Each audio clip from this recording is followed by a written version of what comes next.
Hello and welcome. We have episode 3 of season 2 of the Go Far Fast show. Episode 3, season 2 already, Aaron. My goodness.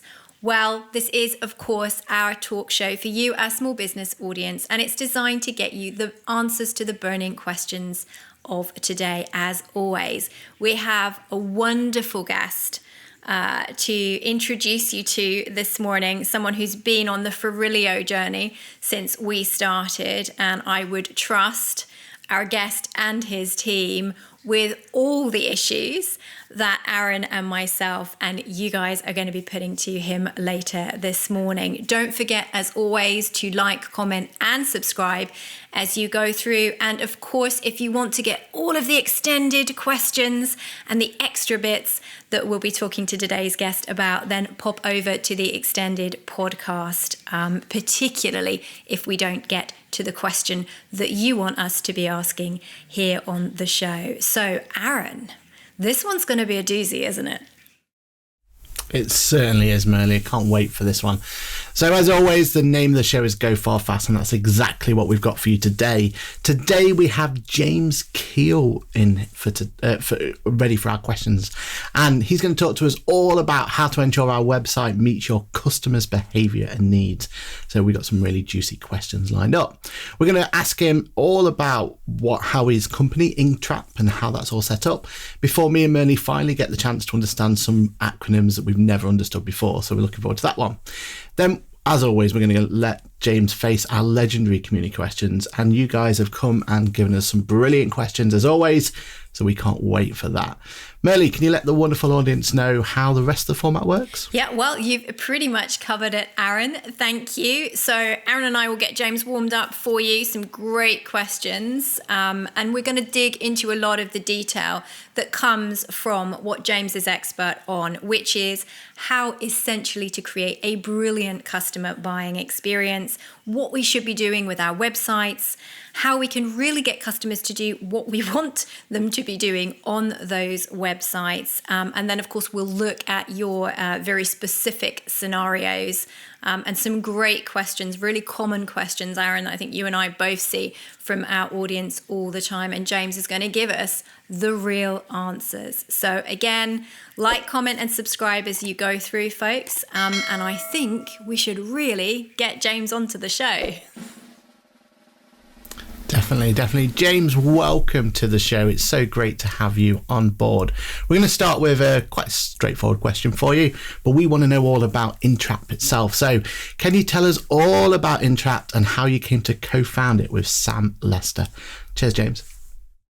Hello, Merle and Aaron. Thank you so much for having me on the show. I'll talk to you a bit about Inktrap. So Sam and I, Sam is my co-founder, started Inktrap 8 years ago. When we were just finishing university. We thought we'd like to eventually have our own agency one day. So what better time to do it when we literally had nothing to lose, no other commitments. So we took a bit of a leap, and ultimately it's worked out. But yeah, in the early days, we were working on any graphic design work that we could get our hands on. That was website builds, logos, visual identities, anything like that.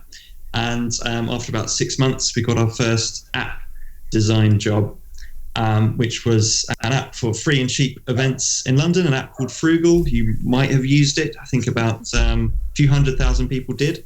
And yeah, that app was featured on the App Store, which led on to lots of referrals and got us into the wonderful world of digital product design, which is now what we specialize on. So we're now a team of 8 people. We've got a couple of front-end developers, 6 designers, and then myself and Sam, who do everything else. And as you can imagine, there's quite a lot to do. We're currently hiring a project manager who's joining us in a couple of weeks, and some other non-production roles to finally take the burden of the admin, which we've been weighed down with over the last few years, so we can focus on growth and improving our processes. That's absolutely brilliant. I think some of those demands definitely come to James from Ferilio. So anyone out there looking for a UX design agency, Inktrap, couldn't recommend them more highly. But James, I think one of the things that it's really important to start off with, particularly if you're new to the area of web design, web optimization, really getting people to do what you want them to be doing with your website, or indeed any app or technology product that you're building, is to get to grips with the acronyms and the concepts that your industry use an awful lot. I mean, we've got CX, UX, UI, and then you've got the sort of the concept phrases, the minimum lovable product that we're hearing more and more about, the minimum viable product, the MVP, and then of course you've got user research, user testing. There's a whole bank of them, isn't there? Can you just pause a moment for us and explain what these actually mean, and also why they're so relevant for any business that really does want customers to do the right things when they land on their website landing pages or get involved with their app? So yeah, it's really useful to have a solid understanding of the terms. If anything, to help you communicate with other people in the industry, with other designers or your developers, your marketing people. So I guess the best thing to do is sort of plunge in with a few of them. I think for me, the biggest one is the customer experience, known as CX. So these are my definitions now that I'm going to give. It depends on which blog you read. I think you'll get slightly different definitions, but my understanding, based on the last 8 years of experience, are these. And that is that CX is your overall customer experience from their kind of initial interaction with your brand, when they first see an advert of your company, through to using your product and signing up, all the way through to offboarding, which is something that's not often talked about, but that's when a customer kind of leaves your product. So you want to make that a graceful experience as well, so hopefully they continue to recommend you even though when they no longer need your product. So that's kind of the customer experience, the end-to-end interactions with your brand, and can include things like calling up your support team or interacting with your marketing materials. So basically anything that is a brand touch point that they interact with. And then underneath that, we've got user experience design, known as UX design. So this is the customer interactions with your product, specifically. And within that, we kind of look at what is the core user flow through your product, and what features do we put in and introduce at each step. And as part of that, we define what is the most important features, and where they should be surfaced through your customer journey. And then kind of another sort of sector within UX is user interface design, which for me is very much part of user experience design. So by user interface design, or UI, we mean kind of what the interface looks like, the styling, the colors, the fonts, the typography. Is it kind of quite a busy space? Is it very clean? What does it graphically look like? So that's kind of user interface design. So yeah, that's kind of the pyramid, as I see it in my mind, of CX, UX, and UI. And then there's other terms like minimum viable product, MVP. So this one you've probably heard quite a lot about, especially if you've got anything to do with digital products. So this is the minimum feasible product that allows you to fulfill your initial objective. For instance, it's normally based on a hypothesis. It might be that people want to chat with each other using their Apple Watch, for instance. And that might be a hypothesis. And in order to test that, you need to create a prototype of that experience that worked, to make sure that people actually did use that. So give it to people to use, to trial. And if they use it, then the prototype has done what you intended it to do, which is prove that there is a need for this product and that people would actually use it with that particular implementation. The idea with prototypes is that they're ultimately disposable. So once they've proved what you need them to prove, then you move on and you build another version. Although it doesn't always work like that. Often they evolve over time. Then there's another term, which is minimum lovable product. Now, this term was introduced to encourage people to create products that form an emotional connection with their customers, as opposed to just being functional and technically working. Often a product needs to do more than that. because if it might work well, but if people don't want to use it, they're not motivated, or they don't understand why they should use it, they're not going to, and you're not going to get many people on your platform. So the term was coined at minimum lovable product to encourage people and remind them that their minimum viable product often has to not only functionally work, but kind of look good and feel nice to use as well. Because if people aren't using it, it's not viable. And then there's other terms, user research. And so that's when you investigate who your users are, what their problem is primarily, and start to think about solutions to solve those problems. And then another term is user testing. So that's when you test potential solutions to those problems and spend as much time with your customers as possible to make sure that what you're working on is actually suitable for them and ultimately works, and that they can use it too. So yeah, those are kind of a few terms. Is there any others that you'd like me to cover? I think there's a whole bank of them, but Aaron won't forgive me if I don't get to his questions too. But thank you, James. I mean, it is really important that we all understand what those acronyms and concepts are when we're building products, when we're thinking about the experience that we want our customers to have. Indeed, we should be thinking very much about that from the get-go. So thank you. Aaron, I'll pass the baton to you. Thanks, and thanks again, James. I mean, finally, I think when I'm in those meetings, I can actually understand what they're going on about now, because I've just sat there before, just going, yeah, that must be right. But no, thank you very much for putting that through. And as Merle said, it's about that science, isn't it? So now we can understand what the terms mean, we can understand the science behind it. So, and I think this is where I think this comes nicely onto the next question, because there is a lot of confusion of what the terms mean and what it is that we're trying to achieve. And one of the other confusing aspects is written on design thinking. So can you explain what this means too, and how we can apply it to our own business planning? Yeah, sure. So design thinking is all about putting the customer at the heart of the decisions that you make, and ultimately thinking what is best for them. And these could be decisions from company financial decisions all the way through to product decisions. About what features to include and what they should look like.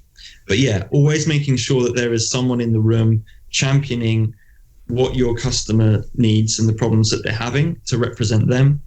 So yeah, the kind of term, it's been around for a while now, but yeah, it kind of builds on the back of making sure that you are delivering something that people ultimately want, and constantly thinking about what problems are we actually setting out to solve, and bringing your potential solutions back to that. And so that kind of, is basically what design thinking is. I think it's been banded around quite a lot recently, and if you kind of Google it, you'll find a bit about people saying things like, oh, it's just basically common sense.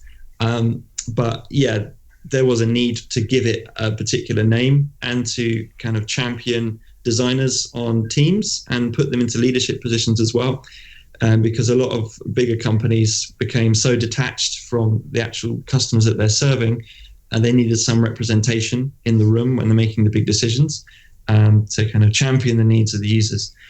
So that's where the whole idea of design thinking came from. But ultimately it is just considering what is best for my customer, because generally if you've got happy customers that are well served, then you're going to make more money. Fantastic. Never a truer word spoken. Now we're going to move on, I think, Aaron, to your favourite part of the show. Folks, we do have additional questions that we will be asking James on the extended podcast. So if you're interested in understanding pirate metrics, I'm going to be asking James to channel his best Jack Sparrow impression so we can do the R metrics. Forgive me, can't help myself. But the double A, the treble R metrics, which are really crucial to measuring customer success and the success of your customer experience efforts, as well as a couple of other questions about what you do when you get a new website project and what James does to help his clients on new web projects. They will now fall into our extended podcast. So, Aaron, do you want to kick us off with the community questions? James, are you ready? Cheers, Merle. Yeah, as I said at the beginning, our community have come and brought us some brilliant questions. So this first one is exactly that. This particular member of our community has got an idea for a business and now needs to do some testing with customers. Can you give me some advice on the best way to do research and customer testing? Thanks, James. Yeah, sure. So what we do at Inktrap is a validation phase with a lot of our clients. Something we've been doing in recent years that has worked out really well. And within that, basically what you want to do is to check that you're heading in the right direction with your idea as efficiently as possible and as quickly as possible. So if it isn't the right approach, then you can change your approach or stop altogether. And if it is the right approach, then you know as quickly as possible, which is great. So probably what I would advise is to set up a smoke test, to test to see if people actually want to use what you've got in mind. So first thing you need to do that is to understand where your customers are. This is quite easy with digital products because you kind of find often the social network where they congregate, or the Reddit groups or subreddits, or like Facebook groups or things like that, or even the kind of Twitterverse that they exist in. So you kind of find out where they are, and then what you can do is put a small budget aside for ads to promote your new idea. And then you can kind of see how many people interact with those ads, click through to a simple landing page that you created, and then have a sign-up field to kind of product coming soon, sign up for information. And then you can see from the number of sign-ups that you get and the type of people that sign up, whether you're going to have any customers, basically. So you don't need to build the first version of the product straight away, but you can create a smoke test to kind of pretend that it's on the way and nearly there, to get people interested and enthusiastic about it. And then you can gauge how popular it's going to be.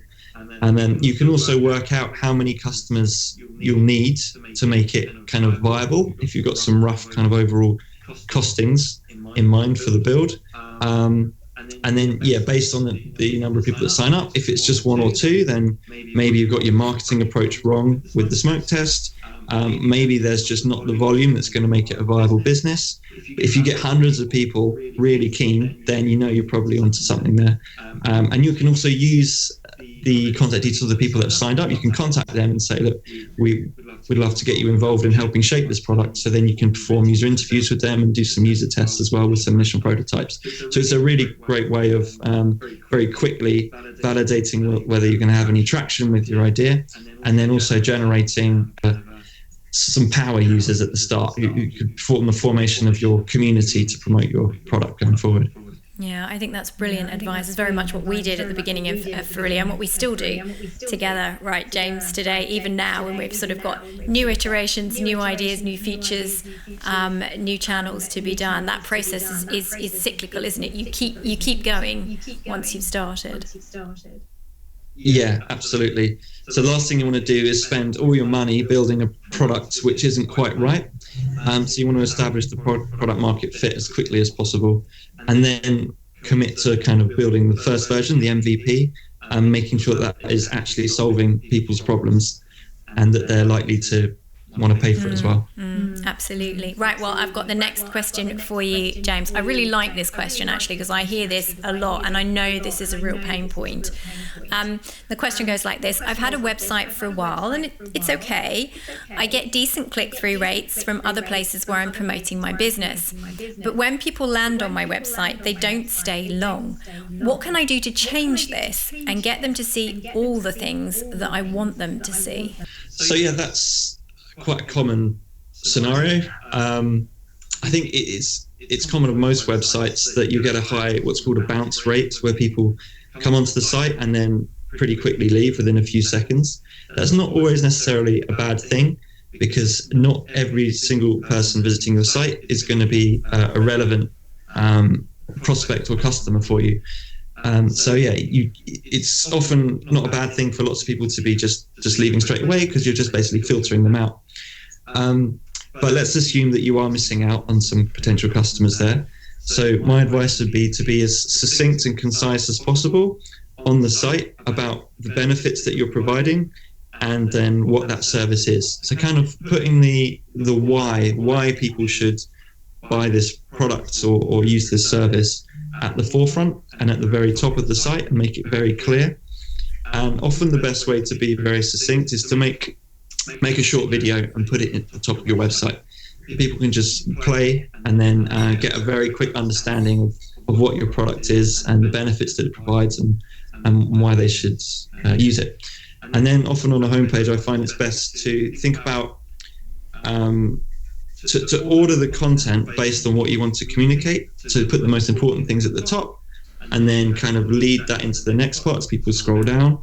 And then as they read through, they're building up more and more information about your product and the benefits that it offers. And then hopefully by the end, you'll have a call to action at the bottom, and then that's when they'll sort of go into the sign-up flow or the more information flow. So I guess to summarize, to be as succinct as possible and think about really what it is that your product or service does, which is really good, and why people should have it, and the benefits that it provides, and then put that front and center at the very top. Yeah, thanks for that, James. And I think kind of pushing on a little bit from that as well, I think what we've certainly found in the way we created our website and how we got to where we are now is having someone like yourself as an outside looking in can sometimes be a huge difference, can't it? I mean, for us, we thought we had the best website in the world because we were passionate about what we were doing and everything else. But when someone looked at it from outside looking in, they were going, yeah, it's great, but this doesn't quite work and that doesn't quite work. And I think you need that, don't you? You need that experts to be able to go in and just look at it in that sort of format. So really appreciate you kind of bringing that into play there. I think this follows on nicely as well to the next question. And again, this is something we fell into the trap of, and we're still fighting ourselves. But this particular community question is all about how much should I pay for a good website? I tried building my own, which some of us have all been there, done that, and it's become a massive nightmare, and I'm getting really stressed at the time it's taking. I don't know if I'm focusing on the right things. Have you got any advice, any help for them for what they can do in that situation? Yeah, sure. So how much should a website cost? That's sort of the age-old question, and it all depends on the context, what product or service that you're selling and who to.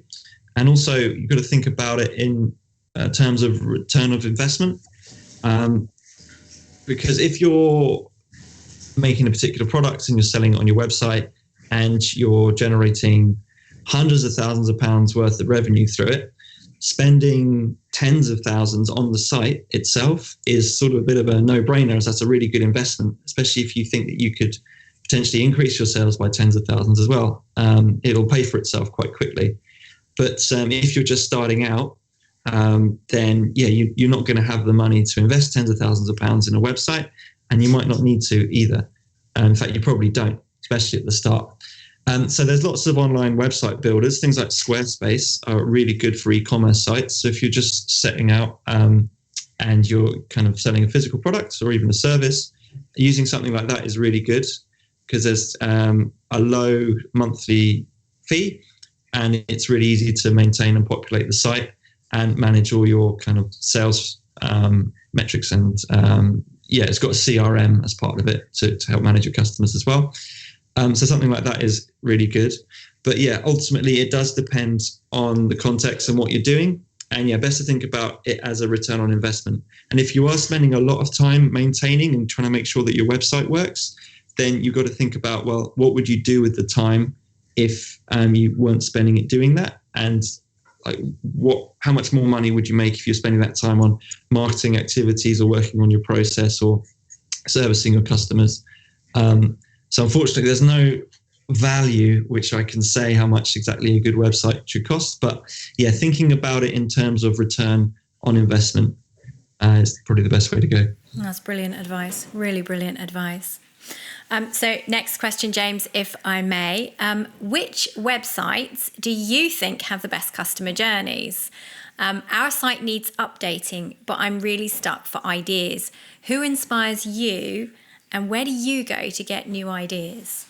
I love this question. Yeah, this is a good one. I really love Airbnb. as a user experience. It's just such fun, even though it's never been so much fun to spend hundreds of pounds, and it's so easy to do as well. But so it's a great place to kind of buy your holidays basically. They're a really fun user experience. I think that comes from the fact that you are buying a holiday, and that is quite a fun activity, thinking about what you're going to be doing and where you're going to be going. But also how simple that they've made it feel. And then simplicity in a user interface is really difficult to achieve. And that comes from being really customer centric and talking to their customers and understanding exactly what they want, delivering that, and then testing it back with them to optimize the user experience and find out what works best and where. And then being very disciplined about including not every suggestion that someone has, but what is going to be most effective, and then sticking with that. That's why I really like Airbnb. Another good customer experience, I think a bit controversial, but probably Amazon. Even though when you first go on the site and you're looking at the listings, you're thinking, oh my God, there's so much information here. This is way too much.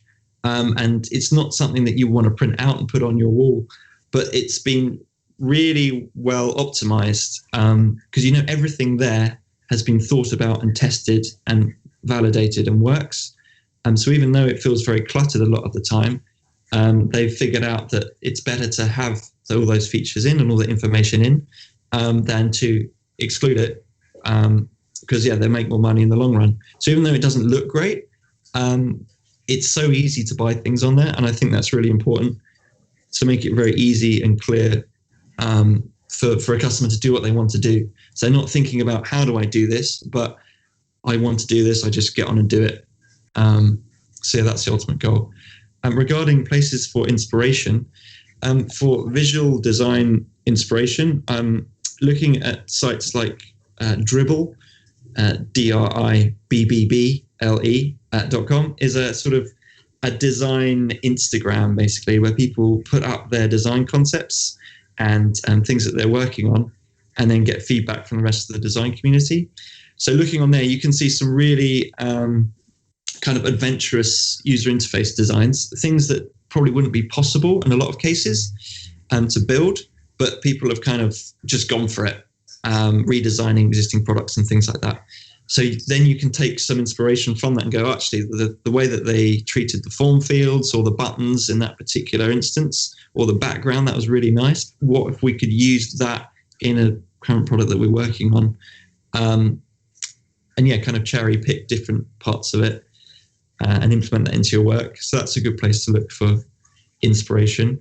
Where else do I find inspiration? I think from the user experience perspective, looking at kind of how real world processes work, because we can learn a lot from existing processes that have been around for a long time, especially with sort of manufacturing and things like that, where things have been made really efficient and with really efficient flows and working processes.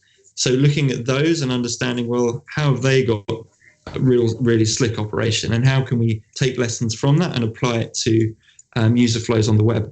Some real echoes there of Louis' advice, Aaron, as well, about where you take inspiration from and looking in real life at other scenarios too. Thank you, James. Aaron, I know, is busting to ask another question.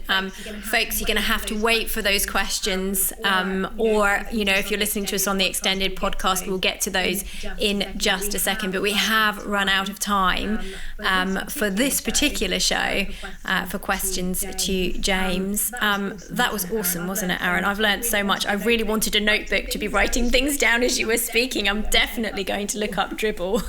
Yeah, thank you again, James. I mean, I think more than anything, I think it's highlighted exactly how important your website is, and we all know it and we all understand it, but we kind of keep putting it to the back of the mind, don't we? And we keep forgetting about it. But especially in these days where it is our one and only chance to get that message across to potential new clients. So it is important to keep looking at the website, keep an eye on it. And I think with experts like you on the field to be able to guide us in the right direction, I think that's exactly what we need. So thanks for all the inspiration today. And again, I'm definitely going to be taking some notes down, and I'm going to go look at our website and go, actually, let's have a think about it. So thanks, James.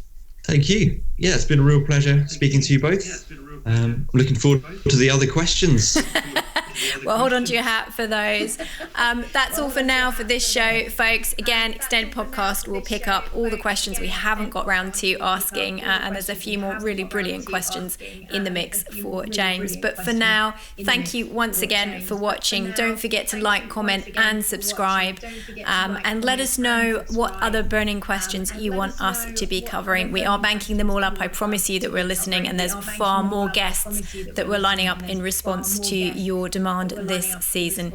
In the meantime, folks, have a great rest of your week, and don't forget to go far fast.